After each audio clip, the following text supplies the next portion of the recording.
வாசிக்கலாம். ஏசாயாவின் புஸ்தகம் 8வது அதிகாரம் 13வது வசனத்தை வாசிப்போம். சேனைகளின் கர்த்தரையே பரிசுத்தம் பண்ணுங்கள், அவரே உங்கள் பயமும் அவரே உங்கள் அச்சமுமாய் இருப்பாராக. அல்லேலூயா. சேனைகளின் கர்த்தரையே, அதான் ரொம்ப முக்கியம். சேனைகளின் கர்த்தரையே பரிசுத்தம் பண்ணுங்கள், அவரே உங்கள் பயமும் உங்கள் அச்சமுமாய் இருப்பாராக. அப்ப அவர் ஒருத்தர் தான். கர்த்தரையே அப்படின்னா அவர் ஒருத்தர் தான். அவர் உயர்ந்த தேவன். அவரை மட்டுமே நம்ம பரிசுத்தம் பண்ணணும். அவர் மேலதான் நமக்கு என்ன இருக்கணும்? பயம் இருக்கணும். ஆமென். அல்லேலூயா. அவரே உங்களுக்கு பயமும் அச்சமுமாய் இருப்பாராக. அவர் சேனைகளின் கர்த்தர், அவர் ராணுவங்களின் தேவன். அந்த ராணுவங்களின் தேவனாய் இருக்கிற அவரை நம்ம பரிசுத்தப்படுத்த வேண்டும். அல்லேலூயா. பரிசுத்தமா அவர் இருக்கிறார். ஆமென். அவரை தவிர நம்மளை யாருமே பார்க்க முடியாது. அதனால்தான் அவர் சொல்றாரு, மனுஷனுக்கு பயப்படுவது கண்ணியை வருவிக்கும், ஆனா கர்த்தரை நம்புகிறவனும் செழிப்பான் அப்படின்னு. அவரைத்தான் நம்ம சேனைகளின் கர்த்தரை பரிசுத்தம் பண்ண வேண்டும். ஒரு அம்மா இருந்தாங்க, அவங்க ரொம்ப மன கஷ்டத்துல இருந்தாங்க. அவங்களுக்கு திருமணம் ஒழுங்காயிடுச்சு. திருமணம் ஒழுங்காகி குறிப்பிட்ட நாள்ல அவங்களுக்கு திருமணம் ஆக போகுது. ஆனா அந்த அம்மா ரொம்ப வசதியான குடும்பத்துல பிறந்தவங்க இல்ல. ஒரு சாதாரண குடும்பத்துல பிறந்த ஒரு அம்மா. இப்ப திருமண நிச்சயதார்த்தம் பண்ணி வச்சிருக்கிற போது ஒரு நாள் ராத்திரி ஒரு தேவதூதன் வந்து, உனக்கு ஒரு குழந்தை பிறக்க போகுது, நீ ஒரு பிள்ளைய பெறுவ, அந்த பிள்ளை பரிசுத்தம் உள்ள பிள்ளை அப்படின்னு சொல்றான் ஒரு தேவதூதன் வந்து. ஹல்லேலூயா. உடனே அந்த அம்மாவுக்கு ரொம்ப பயம் வந்துருது. ரொம்ப பயந்து போய் அவங்க சொல்றாங்க, ஐயோ நான் இன்னும் புருஷனை அறியேனே, இன்னும் எனக்கு திருமணமே ஆகலையே, திருமணத்துக்கு தானே நாங்க பேசி இருக்கிறோம், ஆனா அதுக்குள்ள எனக்கு ஒரு குழந்தை பிறக்கும், அந்த குழந்தை பரிசுத்தம் உள்ளது, அதுக்கு இமானுவேல் அல்லது இயேசு என்று பெயரிடுவாயாகன்னு சொல்றீங்களே, இது எப்படி சாத்தியமாகும் அப்படின்னு சொல்லி அவங்க கலங்கி கொண்டு இருக்கிறாங்க. ஹல்லேலூயா. ஆனா அவங்க இருந்த சூழ்நிலை ஒரு ஏழ்மையான சூழ்நிலை, ஒரு இருள் சூழ்ந்த இடத்துல அவங்க அந்த இரவு நேரத்துல அவங்க உட்கார்ந்து இருக்கும் போது அங்க தேவதூதன் வந்து சொல்றாரு, கிருபை பெற்றவளே வாழ்க. அல்லேலூயா. கிருபை பெற்றவளே வாழ்க அப்படின்னு சொல்லிட்டு, உங்ககிட்ட பிறக்கிறது பரிசுத்தம் உள்ளது. உண்மையான தேவ மக்களே, இந்த நேரத்துல இந்த இடத்துக்குள்ள வந்திருக்க நீங்களும் நானும் கிருபை பெற்றவர்கள். அல்லேலூயா. ஆண்டவராகிய இயேசு கிறிஸ்துவை பரிசுத்தம் பண்ணும்படி தேவனாகிய கர்த்தர் சபையாகிய உங்களையும் என்னையும் தெரிந்து கொண்டார். ஆமென். அல்லேலூயா. அப்ப நாம யாருக்கு அஞ்ச வேண்டும்? யாருக்கு பயப்பட வேண்டும்? கர்த்தருக்கு அஞ்ச வேண்டும், கர்த்தருக்கு பயப்பட வேண்டும். அல்லேலூயா. வாசிக்கலாம். லூக்கா எழுதுற நற்செய்தி நூல் 1வது அதிகாரம் 49வது வசனம். வல்லமை உடையவர் மகிமையானவைகளை எனக்கு செய்தார், அவருடைய நாமம் பரிசுத்தம் உள்ளது. அல்லேலூயா. வல்லமையானவர், வல்லமை உள்ளவர், மகிமையான காரியத்தை எனக்கு செய்தார், அவருடைய நாமம், அவருடைய பேர் என்ன அப்படின்னு சொன்னா அது பரிசுத்தம் உள்ளது. ஹல்லேலூயா.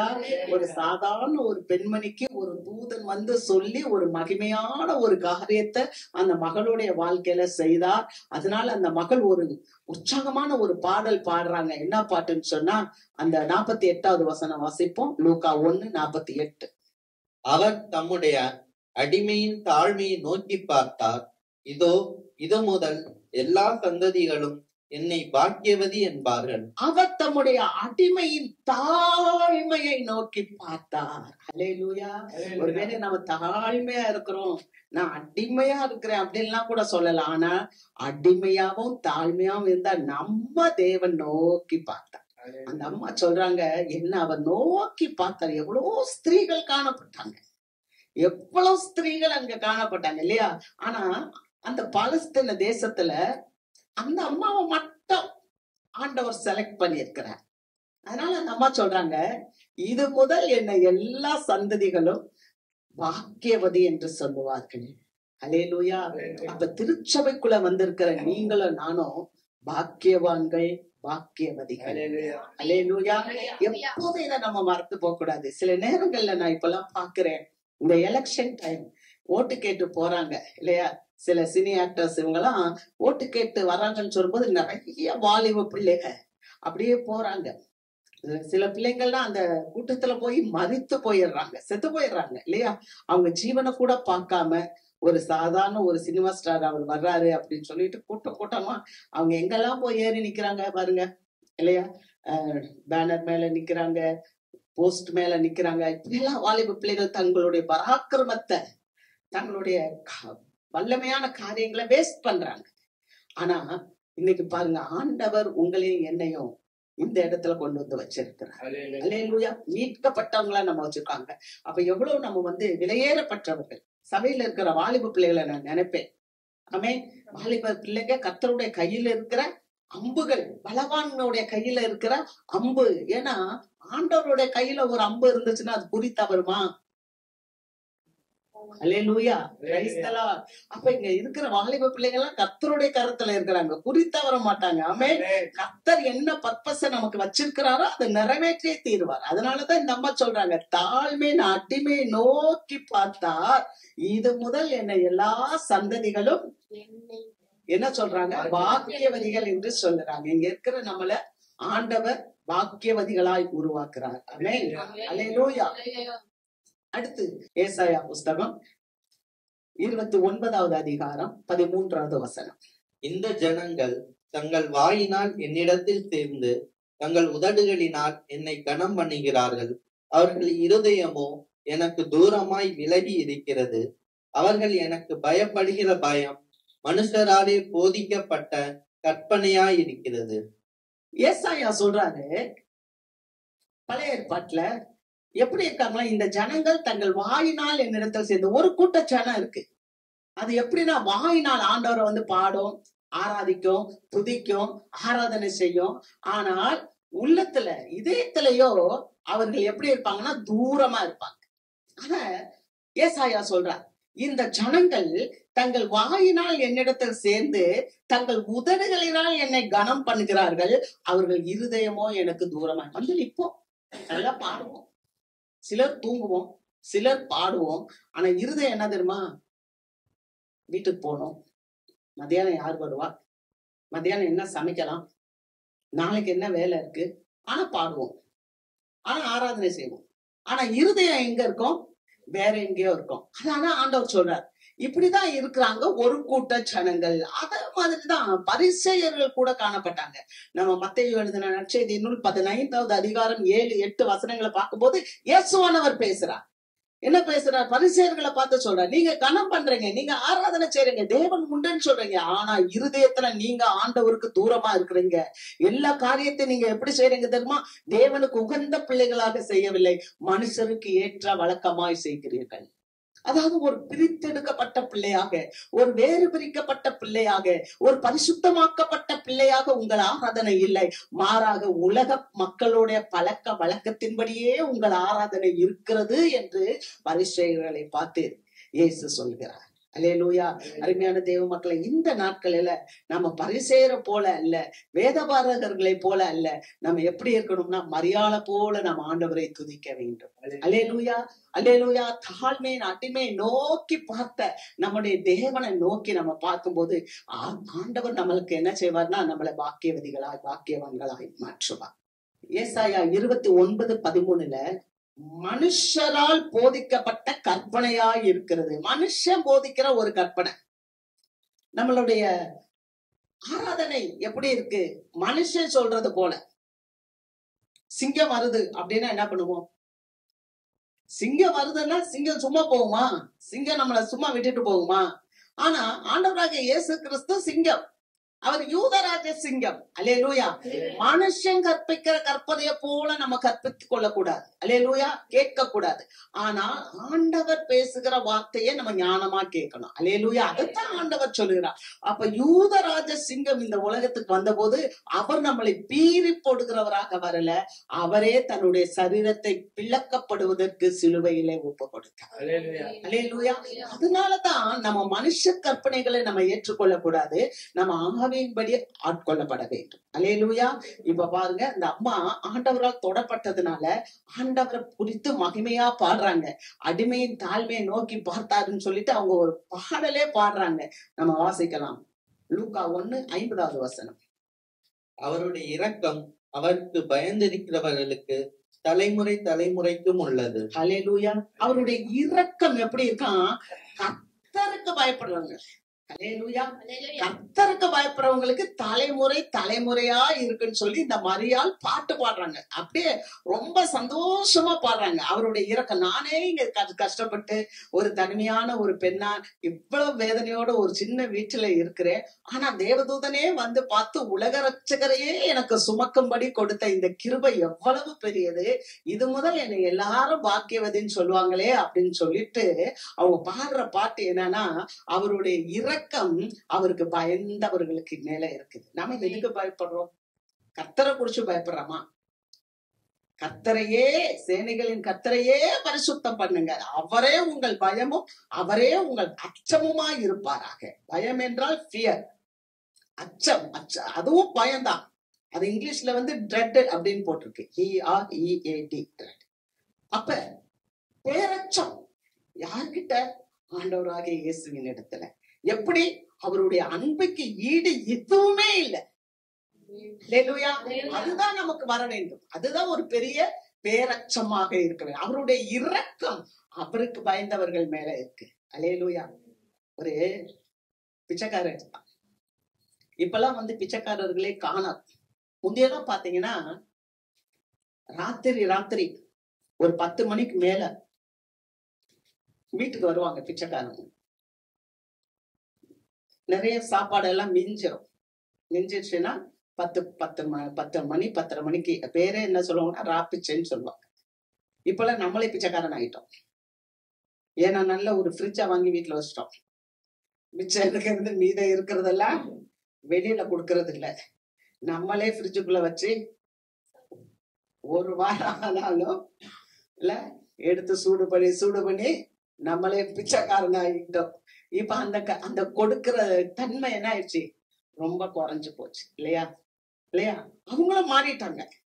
சில சமயங்கள்ல நான் கூட பார்த்திருக்கேன். சிக்னல்ல போய் நிக்கும் போது அங்க அந்த வரிசையா வருவாங்க. சரி ஏதோ அந்த மக்கள் வர்றாங்கன்னு சொல்லிட்டு ஒரு 10 ரூபாய் எடுத்து கொடுத்தா அவங்க டக்குன்னு என்ன பண்ணுவாங்க தெரியுமா? அதுக்கு பதிலா ஒரு பேனாவை கொடுத்துட்டு போயிடுவாங்க. ரொம்ப சந்தோஷமா தான் இருக்கும். ஏன்னா அவங்களுக்கும் அந்த என்ன நல்ல புத்தி இருக்குது அவங்களுக்கு. பாரு, இதை நம்ம வாங்கணும்னு இருக்கக்கூடாதுன்னு ஏதோ அவங்க கொடுக்கணும்னு சொல்லி கொடுக்குறாங்க. அல்லேலூயா. கர்த்தருக்கு ஸ்தோத்திரம். அப்ப ஒரு பிச்சைக்காரன் இருந்தான். அவன் போய் ஒவ்வொரு வீட்லயா பிச்சை கேட்டான். எவனுமே ஒண்ணும் தரல. ரொம்ப மனவேதனையா வந்தான். இவங்க எல்லாம் கோடீஸ்வரனா இருக்கிறாங்களே, ஒரு வீட்லயே ஒன்னும் தரமாட்டேன்றாங்களே அப்படின்னு சோர்ந்து போய் நிக்கும் போது ஒரு தேவதை வந்துச்சு. தேவதை வந்து அந்த பிச்சைக்காரன்கிட்ட பேசிச்சு. உனக்கு என்னப்பா வேணும்? நான் ரொம்ப கஷ்டமா இருக்கேன். இந்த கோடீஸ்வரன் வீட்டுல வந்தேன், இவன் ஒண்ணும் தரல. இவங்கள்ட்ட வந்தேன், எனக்கு ஒண்ணும் தரல அப்படின்னு. சரி பரவாயில்ல, உங்ககிட்ட என்ன இருக்குன்னு? இந்த அழுக்கு கோணி தாமா இருக்கு, அந்த கோணிய காட்டு. சரின்னு அந்த சாக்க காமிச்சான் அந்த ஆளு. அப்ப அந்த தேவதை சொல்லிச்சு, ஓ பையில ஃபுல்லா நானு தங்க காசா போடுவேன். அந்த தங்க காசு தரையில பட்டுச்சுன்னா தூசியா மாறிடும். உன் கையில இருக்கிற வரைக்கும் தான் அது தங்க காசா இருக்கும் அப்படின்னு தேவதை சொல்லிச்சு. சரி போடுங்கம்மான்னு கோணியை விரிச்சு காமிச்சான். நிறைய போட்டுச்சு, ஃபுல்லா ஆயிடுச்சு. ஆனா எனக்கு ஆசை தீரல. ஆமா இன்னும் கொஞ்சம் போடுங்க.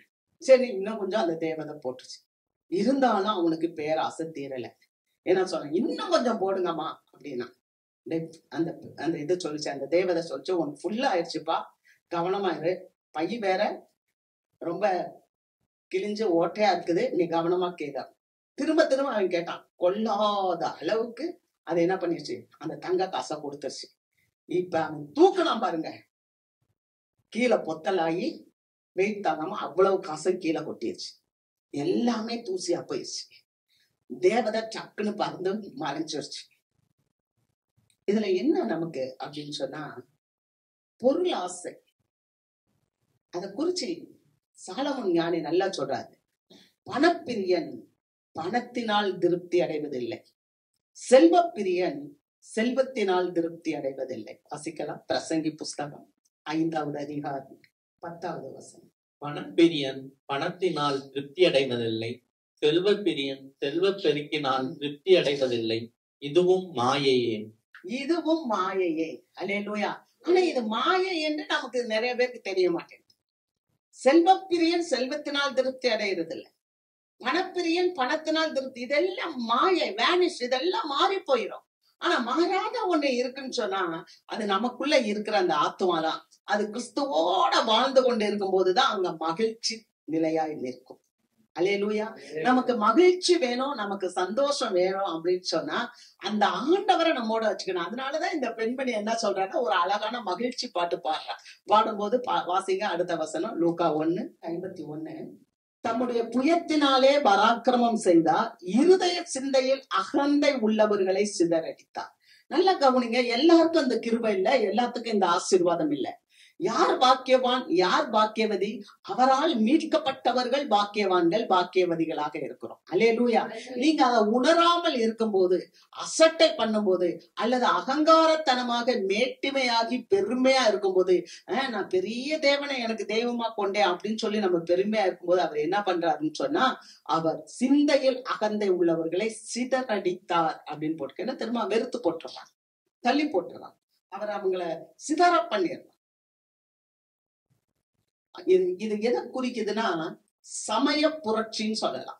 சமய புரட்சினா உண்மையாவே நம்ம தேவனை தெரிந்து கொண்டோம், ஒரு நல்ல தெய்வத்தை தெரிந்து கொண்ட பிறகு அதை நம்ம அசட்டை பண்ணி எனக்குள்ள நான் பெரிய மேட்டிமை சிந்தையாகி நான் ஆண்டவருக்கு கொடுக்க வேண்டிய கனத்தை கொடுக்காம இருக்கும் போது தேவன் என்ன பண்ணிடுறான்னா நம்ம சிதறடிச்சு போடுறா. சமய புரட்சி.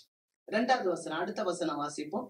பலவான்களை ஆசனங்களில் இருந்து தள்ளி தாழ்மையானவர்களை உயர்த்தினார். பலவான்களை அவர் என்ன பண்றாருன்னா ஆசனங்களில் இருந்து தள்ளி, அவர் தான் ஆளுகை செய்கிறார். இது அரசியல் புரட்சி. இன்னைக்கு அரசியல் பண்றாங்க இல்லையா, எல்லாத்துலயும் அரசியல் இருக்கு. நம்ம நினைச்சுக்கிட கூடாது உலகத்துல மட்டும்தான் அரசியல், ஆன்மீகத்திலயும் அரசியல் பண்றவங்க இருக்கிறாங்க. அல்லேலூயா. ஆன்மீகத்திலே சமயம் புரட்சி இருக்கு, ஆன்மீகத்திலே என்ன இருக்குன்னா அரசியல் புரட்சி இருக்கு. ஆமென். நான் முற்றிலுமா ரட்சிக்கப்பட்டேன், நான் முற்றுமா ஆண்டவரோட இருக்கேன் அப்படின்னா இல்ல. இங்கே நிறைய டிவிஷன்ஸ், நிறைய பிரிவினைகள் இருக்கு. ஆனா அதனாலதான் ஆண்டவர் சொல்றாரு, பலவான்களை ஆசனங்களில் இருந்து தள்ளி தாழ்மையானவர்களை உயர்த்தினார். ஆமென். அல்லேலூயா.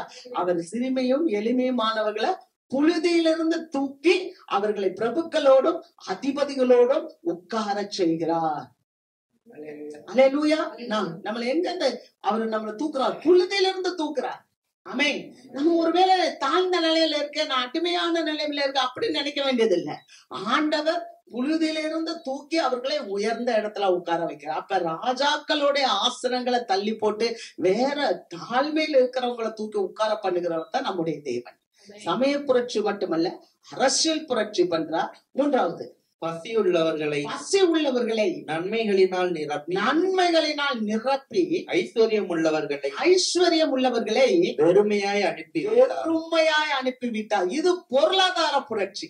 கர்த்தருக்கு மகிமை. பாத்தீங்களா, ஒரு தாய், இயேசுவை சுமந்த ஒரு தாய் அழகா பாட்டு பாடுறாங்க. அப்படி பாட்டு பாடும் போது அவங்க என்னெல்லாம் சொல்றாங்க பாருங்க. பசி உள்ளவர்களை அவர் என்ன பண்றார், நன்மையினால் நிரப்புகிறார். ஏமே அல்லேலூயா. பசி உள்ளவர்களை நன்மையினால் நிரப்புகிறார். என்னப்பா உங்களுக்கு பசி, என்னப்பா உங்களுக்கு தாகம், நான் அதை தர்றேன். அல்லேலூயா. தாகமா இருக்கிறவன் என்னிடத்தில் வந்து பானம் பண்ண கடவன், ஜீவ அப்பம் நானே, என்னிடத்தில் வருகிறவன் ஒரு காலம் பசி அடைவதில்லை. அல்லேலூயா. அப்ப அவரே நம்முடைய பசிகளை போக்குற ஒரு பொருளாதார நிபுணராக இந்த உலகத்துல இருக்கிறார். ஆமென். அல்லேலூயா. அல்லேலூயா. அவர் ஐஸ்வர்யவான்களை வெறுமையாக்கி விட்டார். ஆனா பசி உள்ளவர்களை நன்மையால் அவர் போஷிக்கிற தேவனாக இருக்கிறார். இந்த கால வேளையில நம்ம கர்த்தரை மாத்திரம், சேனைகளின் கர்த்தரை மாத்திரம் பரிசுத்தம் பண்ணி அவரை மாத்திரம் நம்மளுடைய பயமாய் நம்முடைய அச்சமுமாய் வைக்கும் போது ஆண்டவர் நம்முடைய வாழ்க்கையில பெரிய பெரிய காரியங்களை செய்கிறார். அல்லேலூயா. பெரிய பெரிய நீ ஆராய்ந்து முடியாத பெரிய காரியங்களையும் எண்ணி முடியாத அதிசயங்களையும் தேவன் செய்கிறார். அல்லேலூயா. அதனாலதான் நம்ம மேன்மை பாராட்டவே இடம் இல்லை. ஆமென். கிருபையினால விசுவாசத்தை கொண்டு ரட்சிக்கப்பட்டீர்கள். இது உங்களுடையதல்ல, இது தேவனுடைய ஈவு. நம்ம இந்த இடத்துல வந்திருக்கிறது நம்மளா வரல, ஒரு கிருபை தேவன் நம்ம மேல வச்சிருக்கிறதுனால நம்ம இந்த இடத்துக்கு வந்திருக்கோம். ஆமென். அல்லேலூயா. ஆக வந்த நாம கர்த்தரையே பரிசுத்தம் பண்ணி அவரையே நம்ம பயமாக, அவரே நம்முடைய அச்சமாக இருக்கும்போது ஆண்டவர் தாழ்ந்த நிலையில இருக்கிற எந்த மனிதரையும் உயர்த்துவார். அல்லேலூயா. ஏன்னா வேதம் தெளிவாய் சொல்லுகிறது, மேட்டிமையானவர்களுக்கும் பெருமை உள்ளவர்களுக்கும் தான் தேவன் எதிர்த்து நிற்கிறார். ஆனா தாழ்மையில இருக்கிற பிள்ளைகளை தூக்கி உயர்த்துகிற தேவன். ஆமென். இரண்டாவது காரியம் வாசிக்கலாம். சங்கீதங்களின் புஸ்தகம் 40வது அதிகாரம் 4வது வசனம். அகங்காரிகளையும் பொய்யை சார்ந்திருக்கிறவர்களையும் நோக்காமல் கர்த்தரையே தன் நம்பிக்கையாக வைக்கிற மனுஷன் பாக்கியவான். முதல்ல கர்த்தரையே பரிசுத்தம் பண்றவனும் அவர் மேல பயமா இருக்கணும். இரண்டாவது பாத்தீங்கன்னா, கர்த்தரையே நம்பிக்கையாய் வைத்திருக்கிற மனுஷன் பாக்கியவான். கர்த்தரையே நம்பிக்கையா கொள்ளணும், கர்த்தரையே நம்பிக்கையா கொண்டு வேதத்துல தியானமா இருக்கணும், அவருடைய வசனத்தை நம்பணும். அவருடைய வசனத்தை நம்ம நம்பும் போது அவர் நமக்கு என்ன செய்யறாரா, வழிகளை எல்லாம் நமக்கு வாய்க்க பண்ணுவார். ஆமென். நம்முடைய வழிகளை வாய்க்க பண்ணுவார். நீ வேதத்துல தியானமா இருக்கணும். வேதத்துல தியானமா இருக்கிற மனுஷன் தான் பாக்கியவான். நீங்க 32வது சங்கீதம் பார்க்கிறோம். யாருடைய மீறுதல்கள் மன்னிக்கப்பட்டதோ, எவனுடைய பாவம் மூடப்பட்டதோ அவன் பாக்கியவான். அப்ப இங்க வந்திருக்கிற நீங்களும் நானும் பாக்கியவாங்க. ஏன்? கர்த்தரையே நம்பி வந்தோம். அப்ப அவருடைய ரத்தத்தினாலே பாவ மன்னிப்பாகிய மீட்ப தேவன் உங்களுக்கும் எனக்கும் கொடுத்து இருக்கிறார். அல்லேலூயா. ஒரு பெரிய மீட்பை நம்ம பெற்றிருக்கோம். அப்ப எவ்வளவு உற்சாகம் இருக்கணும், எவ்வளவு சந்தோஷம் இருக்கணும், நமக்கு எவ்வளவு மகிழ்ச்சி இருக்கணும். அங்க சொல்லப்பட்டிருக்கு, எவனுடைய அக்கிரமத்தை கர்த்தர் எண்ணாது இருக்கிறாரோ, எவனுடைய ஆவியில் கபடம் இல்லாது இருக்கிறதோ அவன் பாக்கியவான். அல்லேலூயா. நம்முடைய அக்கிரமங்கள், நம்முடைய மீறுதல்களை எல்லாம் தேவன் எண்ணாது இருக்கிறாரே. எனக்காவது அதை நினைச்சோமா, யோசப்பா நான் என்ன உனக்கு செய்யறேன், நீ எனக்கு உண்மையை செய்யல, ஒண்ணுமே செய்யல, என்ன எவ்வளவு செஞ்சிருக்கிறாரு, அக்கிரமத்தை மன்னிச்சிருக்கிறாரு, பாவத்தை மூடி இருக்கிறாரு. அப்ப நம்முடைய பாவத்தை குறிச்சு யோசித்து பாருங்க. நம்முடைய பாவம், ஆண்டவர் சொல்றார், உன்னுடைய பாவங்கள் செக்கச்செவேர் என்றால் இருந்தாலும் நான் அதை வெண்மையை போல மாற்றி போடுவேன். அல்லேலூயா. வெண்மையை போல நானு அப்படி பனிய போல நான் மாற்றி போடுவேன் அப்படின்னு சொல்ற. அவ்வளவு நம்மளுடைய பாவங்களை தேவன் மன்னித்து இருக்கிறார். நம்மளுடைய அக்கிரமங்களை, அந்த பாவம் நான் என்ன பண்ணுனேன் நமக்கு தெரியாது. ஆனா நம்ம சிந்தைய தேவன் அறிவார். மனுஷன் முகத்தை பார்க்க, கர்த்தர் நம்முடைய இருதயத்தை பார்க்க. அதனாலதான் அவர் சொல்றார், என்னுடைய இருதயம் எவனுடைய ஆவியில் கபடம் இல்லாது இருக்கிறதோ அவன் பாக்கியவான். அப்ப கர்த்தரை நம்ம நம்பிக்கையா வைக்கும் போது நம்மளுடைய ஆவியில என்ன இருக்கும், கபடம் இருக்காது. அல்லேலூயா. கபடம் இருக்காம இருக்கும். ரெண்டாவது பாருங்க, நீங்க எரேமியா 17வது அதிகாரம், எரேமியா 17, 7, 8 வசனங்களை வாசிப்போம். கர்த்தர் மேல் நம்பிக்கை வைத்து கர்த்தரை தன் நம்பிக்கையாக கொண்டிருக்கிற மனுஷன் பாக்கியவான். அவன் தண்ணீர் அண்டையிலே நாட்டப்பட்டதும் கால்வாய் ஓரமாக தன் வேர்களை விடுகிறதும் உஷ்ணம் வருகிறதை காணாமல் இலை பச்சையாய் இருக்கிறதும் மழைத்தாழ்ச்சியான வருஷத்திலும் வருத்தமின்றி தப்பாமல் கனி கொடுக்கிறதுமான மரத்தை போல் இருப்பான்.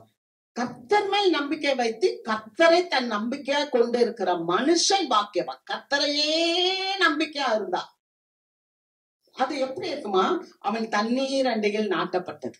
அல்லேலூயா.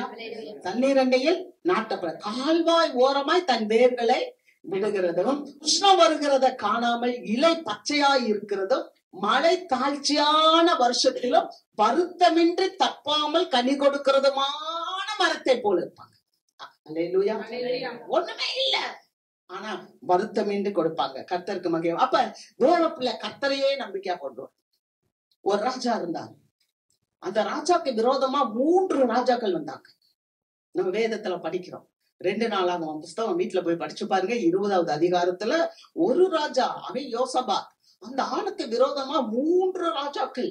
மோவாப் ராஜா வர்றான், அம்மோனிய ராஜா வர்றான், இன்னொருத்த அம்மோனியருக்கு அந்த பரத்துல இருந்து ஒருத்தர் வர்றான். 3 பேரை ஒரு நாட்டை நாங்க முற்றுகையிட போறோம் பாருங்க போது ஒரு ராஜா என்ன பண்ணுவாரு, இந்த பக்கம் ஒருத்தர் வரான், இந்த பக்கம் ஒருத்தர் வரான், இந்த பக்கம் ஒருத்தர் வரான். ஒரு ஆள் சிங்கிள் ஆள் என்ன செய்யுது யோசித்து பாருங்க.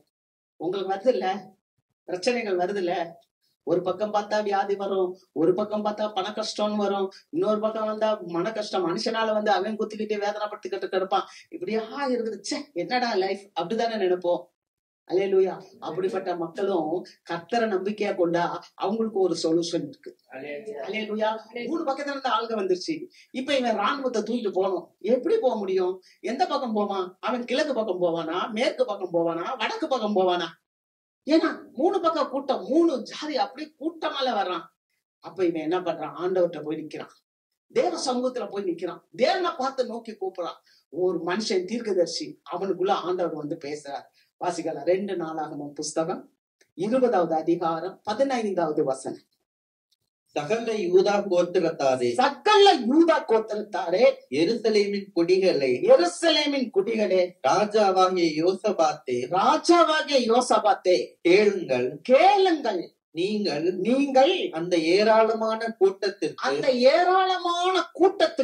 பயப்படாமலும் கலங்காமலும் இருங்கள் என்று கர்த்தர் உங்களுக்கு சொல்லுகிறார். இந்த யுத்தம் உங்களுடையதல்ல, தேவனுடையது. தீர்க்க தரிசனம் ஆண்டவர் சொல்லுகிறார். இந்த யுத்தம் உங்களுக்குள்ள இருக்கல ஒரு போராட்டம், உங்களுக்குள்ள இருக்கல ஒரு பயம், அது உங்களுடையது அல்ல. ஏன்னா நீங்க யாரு? கர்த்தரையே நம்பிக்கையா வைத்திருக்கிறோம். நம்முடைய நம்பிக்கை ராணுவத்தின் மேல இல்ல, நம்முடைய நம்பிக்கை மற்ற ஒரு பணத்தின் மேல இல்ல, அல்லது ஒரு பராக்கிரமத்தின் மேல இல்ல. நம்முடைய நம்பிக்கை சேனைகளின் கர்த்தர் மேல இருக்கு. நம்ம நம்பிக்கை தேவன் மேல இருக்கிறதுனால இப்ப என்ன ஆகுதுன்னா, அவரையே நம்ம நம்பிக்கையா வச்சிருக்கிறதுனால நமக்கு என்ன அவர் சொல்றாரு? ஒரு மனுஷனுக்குள்ள தேவனுடைய ஆவி உள்ள உங்கள் இருதயம் பயப்படாமலும் கலங்காமலும் இருப்பதாக. இந்த யுத்தம் உங்களுடையது அல்ல, இது தேவனுடையது. தேவனுடையதுன்னா தேவன் பார்த்துக் கொள்வார். அல்லேலூயா. எத்தனை பேர் உற்சாகமா இருக்கிறோம்? ஆமென். தேவனுடையதுன்னா தேவன் பார்த்துக் கொள்வார். அப்ப நமக்கு வருகிற எல்லா போராட்டங்கள், நமக்கு வருகிற எல்லா பிரச்சனைகளும் அவருடையது. அதனாலதான் அவர் சொல்றாரு, அல்லேலூயா, உலகம் கொடுக்கிற சமாதானத்தை அல்ல, என்னுடைய சமாதானத்தையே உனக்கு வைத்து போகிறேன், உங்கள் இருதயம் பயப்படாமலும் கலங்காமலும் இருப்பதாக. யோவான் 14:27 சொல்றார். நீ ஏன் பயப்படுற? நீ ஏன் கலங்குற? இந்த யுத்தம் என்னுடையது. ஜனங்க எகிப்தை விட்டு வந்துட்டாங்க. எகிப்து என்றால் பாவம். நீங்களும் நானும் எதுல இருந்து வந்திருக்கோம்? பாவத்துல இருந்து வந்திருக்கோம். பாவத்துல இருந்து வந்தா உடனே விட்டுருவானா பார்வோனு? சரி, பார்வோன் விட்டுட்டான், பிசாசு விட்டுருவானா? சாத்தான் விட்டுருவானா? பாவத்துல இருந்து வந்த எகிப்துல இருந்து வந்த ஜனங்களுக்கு முதல்ல தெரிஞ்சது செங்கடல் தான். அப்படியே மோசேக்கு முன்னாடி இருந்து பார்த்து பயப்படுறாங்க. அப்ப ஆண்டவர் சொல்றார், வாசிக்கலாம். 14 யாத்ராகமம் 14:13. அப்பொழுது மோசே ஜனங்களை நோக்கி பயப்படாதிருங்கள், நீங்கள் நின்று கொண்டு இன்றைக்கு கர்த்தர் உங்களுக்கு செய்யும் ரட்சிப்பை பாருங்கள். அல்லேலூயா. கர்த்தர் இன்றைக்கு உங்களுக்காக செய்து விடுதலைய பாருங்க. வந்திருக்கீங்கல்ல, நீங்க கர்த்தரே தெய்வமா நம்பிதானே வந்திருக்கிறீங்க. கர்த்தரையே நம்பிக்கையோட தானே கொண்டு வந்திருக்கீங்க. யாருக்கோ இந்த வார்த்தை வருது. யாரெல்லாம் நீங்க தாகமா இருக்கீங்களோ, இந்த வார்த்தை எனக்கு அது உங்களுக்கு பலிக்குது. இப்போ அல்லேலூயா, உங்களுக்கு அது பலிக்குது. இந்த யுத்தம் உங்களுடையதில்லை, நீங்க பயப்படாதீங்க. இன்றைக்கு நின்று கொண்டு கர்த்தர் உங்களுக்காக செய்கிற ரட்சிப்ப பாருங்க. ஏயா செங்கடலை பார்த்து பயப்படுற? நீதான் பாவத்துல இருந்து வந்துட்டல, நீ நீண்டி போயிடுவ. ஆமே, உனக்கு பாதை திறந்துரும். ஆமேன்னு சொல்லுங்க. உங்களுக்கு பாதை திறந்துரும். அல்லேலூயா. உங்களுக்கு எனக்கும் பாதை திற காட்டினா யாருக்கு திறக்கும்? ஆமென். உங்களுக்கு எனக்கும் பாதை திற காட்டினா வேற யாருக்கு திறக்கும்? கர்த்தரையே நம்பிக்கையா கொண்டிருக்கிற எனக்கு பாதை திற காட்டினா வேற யாருக்கு திறக்கும்? அல்லேலூயா சொல்லுங்க. கர்த்தருக்கு மகிமை. அல்லேலூயா.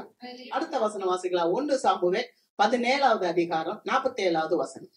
கர்த்தர் பட்டயத்தினாலும் கர்த்தர் பட்டயத்தினாலும் ஈட்டியினாலும் ரட்சிக்கிறவர் அல்ல என்று இந்த ஜனக்கூட்டம் எல்லாம் அறிந்து கொள்ளும்.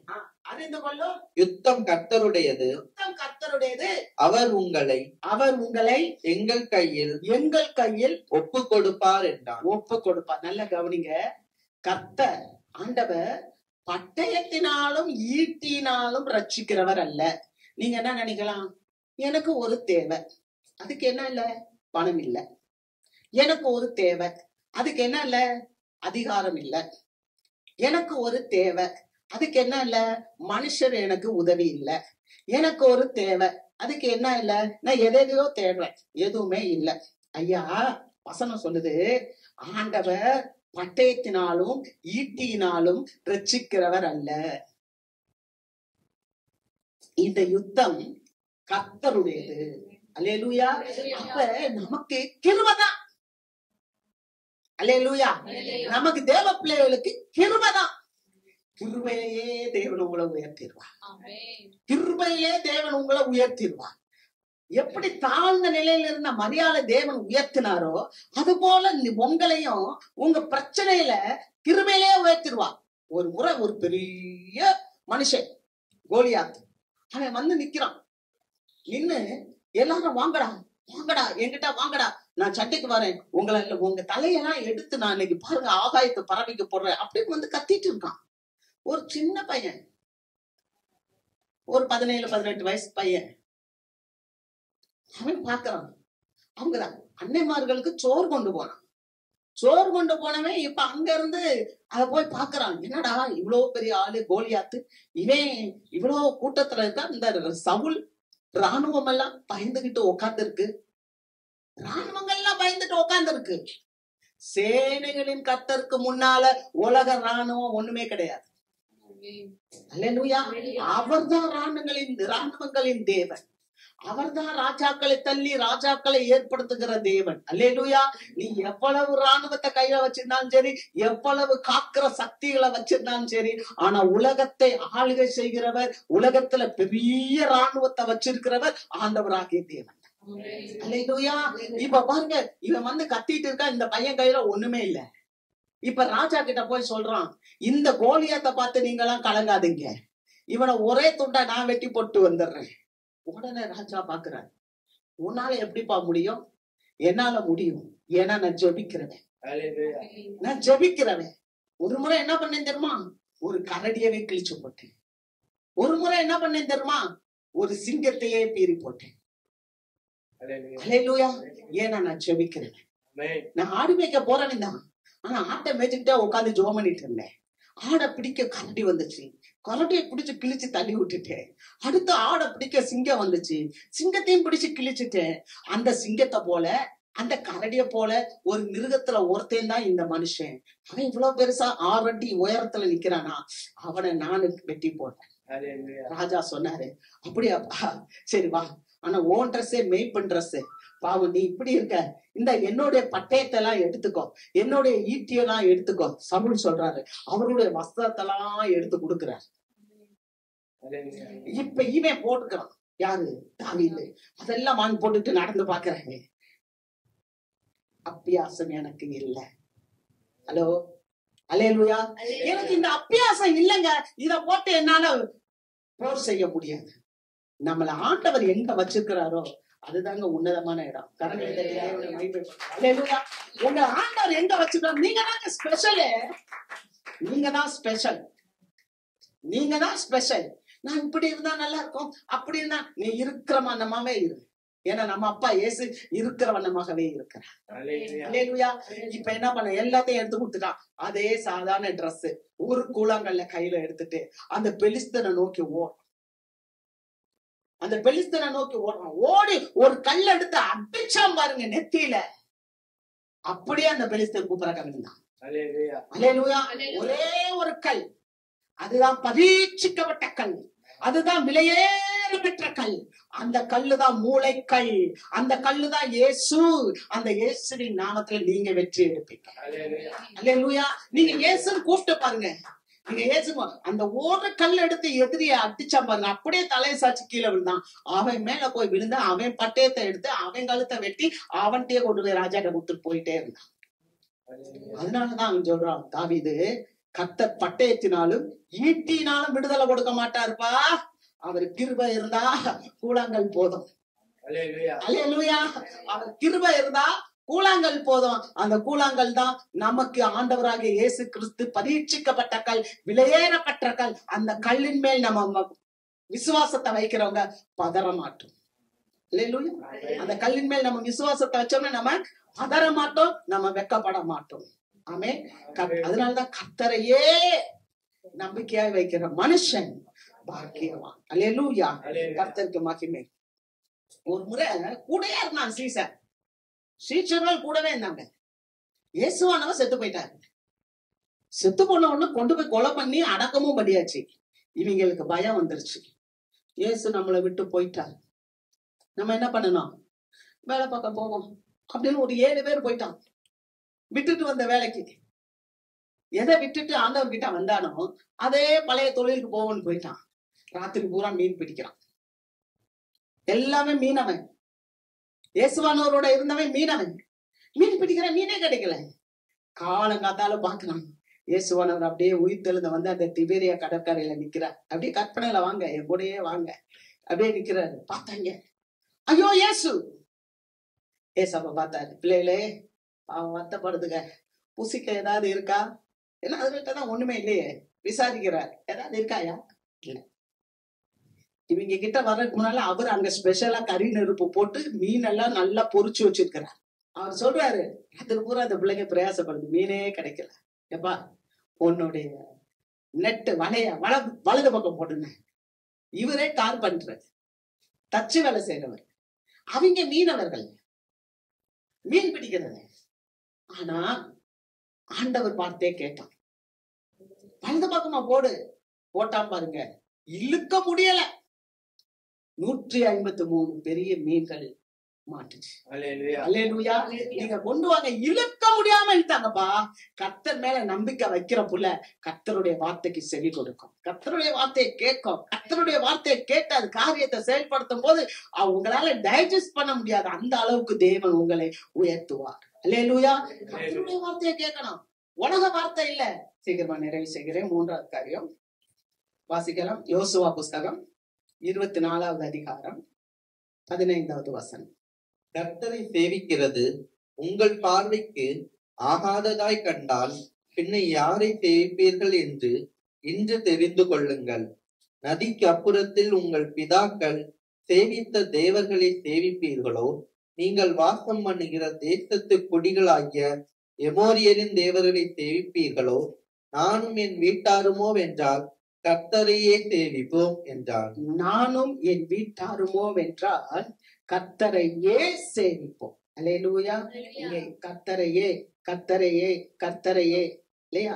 அப்ப கர்த்தரையே சேவிப்போம். நானும் என் வீட்டாருமோ என்றால் கர்த்தரையே சேவிப்போம். முதல்ல நாம பார்த்தோம், சேனைகளின் கர்த்தரை பரிசுத்தம் பண்ணுங்கள், அவரே உங்களுக்கு அச்சமும் பயமும் அச்சமுமா இருப்பார். 2வது என்ன பார்த்தோம், கர்த்தரையே நம்பிக்கையை கொண்டிருக்கிற மனுஷன் பாக்கியவான்.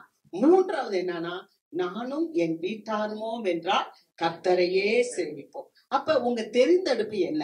அவர் சொல்றாரு, யோசுவா சொல்றாரு, நான் கர்த்தரை சேவிக்கிறது உங்கள் பார்வைக்கு ஆகாதது என்று கண்டால், நாங்க இந்த தெய்வத்தெல்லாம் வணங்குறது நல்லது இல்ல அப்படின்னு சொன்னா நீங்க யாரை சேவிப்பீர்கள்? தெரிந்தெடுப்பீங்க. நீங்க யாரை தெரிந்தெடுக்க போறீங்க அப்படின்னு யோசுவா கேட்கிறார். சொல்லிட்டு சொல்றாரு, நானும் என் வீட்டாருமோ என்றால் கர்த்தரையே சேவிப்போம். ஒரு முழு குடும்பம், ஒரு முழு வீடு அவரு நம்ம கடவுள்கிட்ட வரணும். ஒரு வீட்டுல 3 பேர் ஆண்டவர்கிட்ட வந்துட்டு ஒரு வீட்டுல 2 பேர் ஆண்டவர்கிட்ட வராட்டினா அந்த வீட்டுல என்ன இருக்கும்னா பிரச்சனை இருக்கும். ஏன்னா 3 பேர் ஆண்டவருடைய சத்தியத்தை கேட்டு அன்பு, சமாதானம், ஐக்கியம் இப்படி இருப்பாங்க. ஆனா 2 பேரு ஆண்டவருடைய வார்த்தையவே கேட்காம மாம்சீகத்திலையும் உலக பழக்க வழக்கத்திலையும் இருக்கும்போது அங்க வீட்டுக்குள்ள என்ன வரும்னா பிரச்சனைகள் இருக்கும். அதனாலதான் யோசுவா என்ன சொன்னாருன்னா, முழு குடும்பம் நானும் என் வீட்டாருமோ வென்றால் கர்த்தரையே சேவிப்போம். அல்லேலூயா. அப்ப கர்த்தரையே நாங்கள் சேவிப்போம்ன்றாரு. அப்ப நம்மளுடைய தெரிந்தெடுப்பு யாது? நான் எதை தெரிந்தெடுக்கிறேன்னா, ஆண்டவரை தெரிந்தெடுக்கிறேனா? குடும்பத்தோட நான் ஆண்டவரை தெரிந்தெடுக்கிறேனா? அல்லேலூயா. ஒரு மனுஷன் இருந்தான், அவன் எதை தெரிந்தெடுத்தான் தெரியுமா? அவன் ஒரு அம்மாக்கு 2 பிள்ளைங்க. ஒரு அம்மாக்கு 2 பிள்ளைங்க இருந்தாங்க. ஒருத்தன் பேரு ஏசா, இன்னொருத்தன் பேரு யாக்கோபு. இந்த ஏசான்றவன் யாருன்னா வனவாசி. வனத்துக்கு போவான், வேட்டையாடுவான், மிருகங்கள் எல்லாம் எடுத்து கொண்டாந்து சமைத்து சாப்பிட்டு அப்படியே இருந்தான். ஆனா இன்னொரு பையன் யாக்கோபு, அவன் யாருன்னா அவன் கூடாரவாசி. வீட்டிலேயே இருப்பான், அம்மா கிட்டக்கே இருப்பான், அம்மாவுடைய வேலைகளை செஞ்சுட்டு அவன் மற்ற மாதிரி ஆண்டவருக்கு பிரியமா இருப்பான். இப்ப ஒரு நாள் இந்த வேட்டைக்கு போயிட்டு வந்தான் பாருங்க. இவன் ரொம்ப களைச்சு போய் வர்றான். ரொம்ப களைச்சு வேட்டையாடிட்டு ரொம்ப டயர்டா வர்றான். வீட்டுல இருக்க யாக்கோபு கூழ் சமைச்சுக்கிட்டு இருக்கான். அப்ப இவன் டயர்டா வந்தனால என்ன சொல்றான் அப்படின்னு சொன்னா, எனக்கு அந்த கூழ்ல கொஞ்சம் கொடு, நான் ரொம்ப இழைச்சு போயிருக்கேன் அப்படின்றான். அப்ப இந்த யாக்கோபு சொல்றாரு, அப்படியா, அப்படின்னா உன்னுடைய சேஷ்ட புத்திர பாகத்தை எனக்கு கொடு. அதாவது சேஷ்ட புத்திர பாகம்னா அண்ணனுக்கு சொத்துல 2 மடங்கு ஆசீர்வாதம். சொத்துல 2 மடங்கு ஆசீர்வாதம் மூத்தவனுக்கு, இளையவனுக்கு 1 மடங்கு தான் கொடுப்பாங்க. அப்ப இவன் நல்லா கேட்டான், உனக்கு பசியா இருக்கு, உன் பசிய நான் ஆற்றுறதுக்கு இந்த சாப்பாடை தாரேன். ஆனா நீ உன்னுடைய சேஷ்ட புத்திர பாகத்தை எனக்கு கொடுத்துரு, விற்று போடு. உடனே அவன் சொன்னான், நான் தான் பசியா இருக்கிறேனே,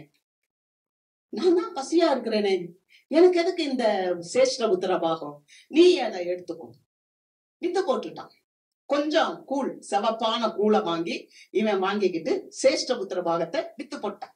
இன்னைக்கு நிறைய பேர் அப்படித்தானே, உலகத்துல ஏதாவது ஒரு ஆசீர்வாதம் கிடைக்குதுன்னு சொன்னா, எனக்கு எதுக்கு ஆண்டவர், எனக்கு எதுக்கு இந்த ஆண்டவருடைய காரியம், எதுக்கு நான் ஆண்டவர்கிட்ட வரணும், நான் அங்க போயிடுவாங்க. அப்படிதான் அவன் வித்து போட்டான். இன்னொரு முறை அவன் என்ன பண்ணான், அவங்க அண்ணன் மாதிரியே ஒரு ட்ரெஸ்ஸ போட்டுட்டு அவன் போய் அவங்க அண்ணனுடைய ஆசீர்வாதத்தை எல்லாம் அவங்க அப்பாட்ட இருந்து வாங்கிக்கிட்டான்.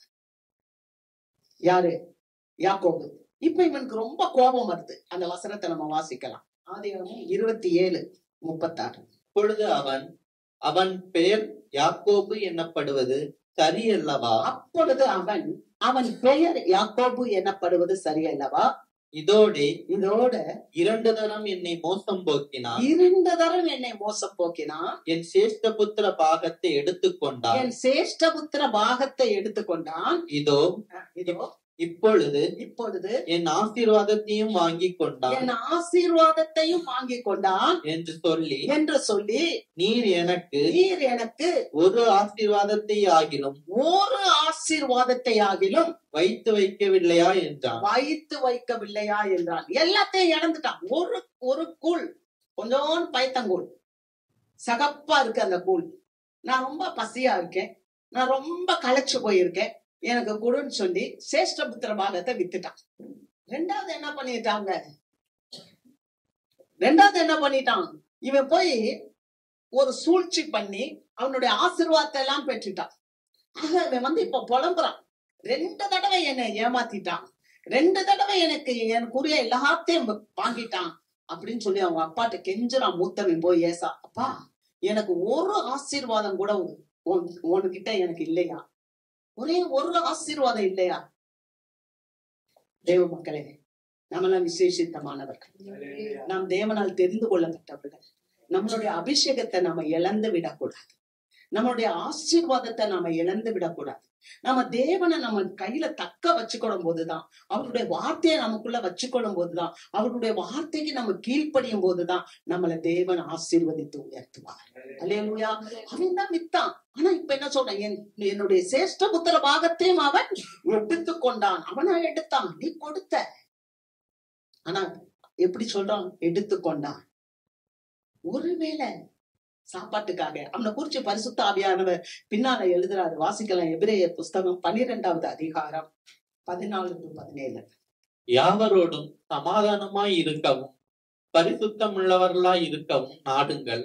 பரிசுத்தம் இல்லாமல் ஒருவனும் கர்த்தரை தரிசிப்பதில்லையே.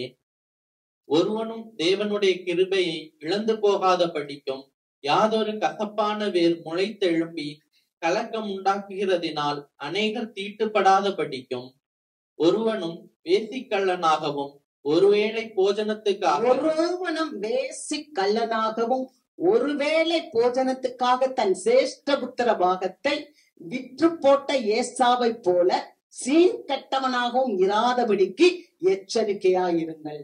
பாத்தீங்களா? அல்லேலூயா.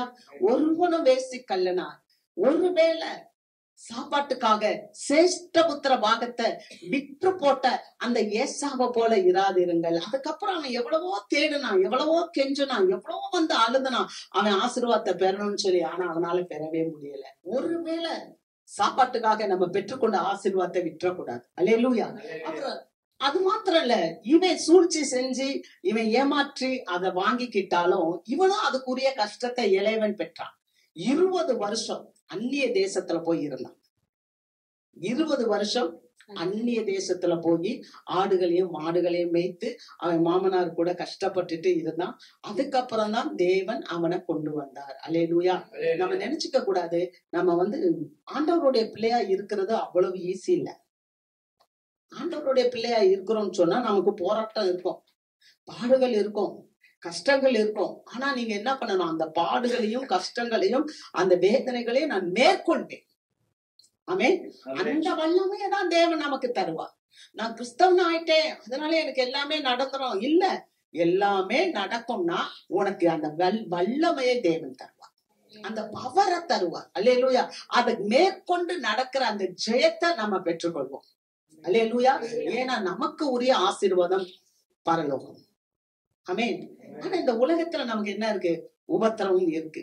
அதனாலதான் ஆண்டவர் சொல்றார், இந்த உலகத்துல உபத்திரவம் உண்டு, திடன் கொள்ளுங்கள், நான் இந்த உலகத்தை ஜெயித்தேன். அப்ப இயேசுவானவர் இந்த உலகத்தை ஜெயித்ததுனால அவருடைய வல்லமையினால் அவருடைய பலத்தினால் நாமும் இந்த உலகத்தை ஜெயிப்போம்.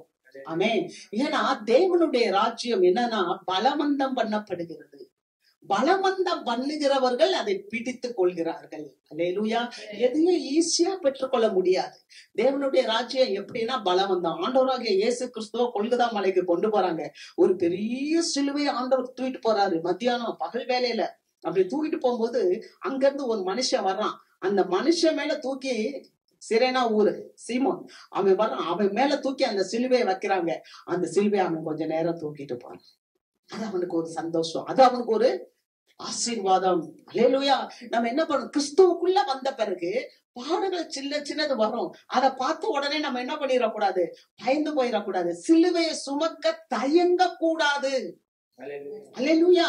அதுதான் முக்கியம். அதனாலதான் அவர் சொல்றார், நானும் என் வீட்டாருமோ வென்றால் கர்த்தரையே சேவிப்போம். அதனாலதான் அங்க ஏசாயா 41:10 சொல்றாரு, பயப்படாதே திகையாதே, நான் உன் தேவன், நான் உன்னை பலப்படுத்தி உனக்கு சகாயம் பண்ணுவேன்.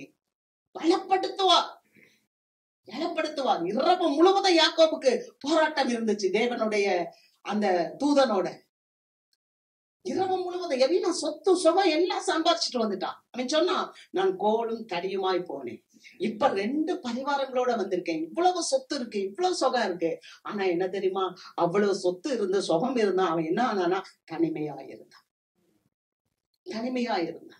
ஒரு போராட்டம் இருந்துச்சு. சொத்தும் சுகமும் அது ஆசீர்வாதம் அல்ல. அதுக்கப்புறம் அவன் சொன்னான், நைட்டெல்லாம் போராடிட்டு சொன்னா, ஒரு தூதனோட போராடிட்டு, நீர் என்னை ஆசீர்வதித்தால் ஒழிய உம்மை நான் விட மாட்டேன். நீர் என்னை ஆசீர்வதித்தால் ஒழிய உம்மை நான் விட மாட்டேன். ஏன்னா அவ்வளவு பணம் இருந்தாலும், அவ்வளவு ஆடு மாடு கால்நடைகள் எல்லாம் இருந்தாலும் அது அவனுக்கு ஜீவன் அல்ல. அவனுக்கு அதனால சந்தோஷம் இல்ல. ஏன்னா நான் ஊருக்கு போனா எங்க அண்ணன் இருக்கானே, என்னை கொண்டு விடுவானே, நான் எங்க அண்ணனை ஏமாத்திட்டு வந்துட்டேனே, எங்க அண்ணன் என்னை துரத்துக்கிட்டே இருக்கானே. அப்ப அவனுக்கு ஒரு பயம். அப்ப வாழ்க்கையில ஜெயம் என்பது என்ன தெரியுமா, பயத்திலிருந்து வெற்றி எடுப்பது. அல்லேலூயா. பயத்திலிருந்து நம்ம வெற்றி எடுப்போம். அதனாலதான் ஆண்டவர் நம்மளை பலப்படுத்தி கொண்டே இருப்பார். நான் உன்னை பலப்படுத்தி உனக்கு சகாயம் பண்ணுவேன், என் நீதியின் வலது கரத்தினால் நான் உன்னை தாங்குவேன். அதுக்கப்புறம் அவன் பாருங்க, ஆண்டவரோட போராடி ஜெயம் எடுத்த பிறகு அவன் ஒரு வெற்றி வாழ்க்கையை வாழ்ந்தான். ஆமென். அல்லேலூயா. 20 ஆண்டுகள் போராட்டம். 20 ஆண்டுகள் போராட்டத்துக்கு பிறகு அவன் என்ன பண்றான்னா வெற்றி. ஒரு அழகான ஒரு பொருத்தனை பண்ணினான். அந்த பொருத்தனையை வாசிப்போம். ஆதியாகமம் 28:21. என்னை என் தகப்பன் வீட்டுக்கு சமாதானத்தோட திரும்பி வர பண்ணுவாரானால் கர்த்தர் எனக்கு தேவனாய் இருப்பார்.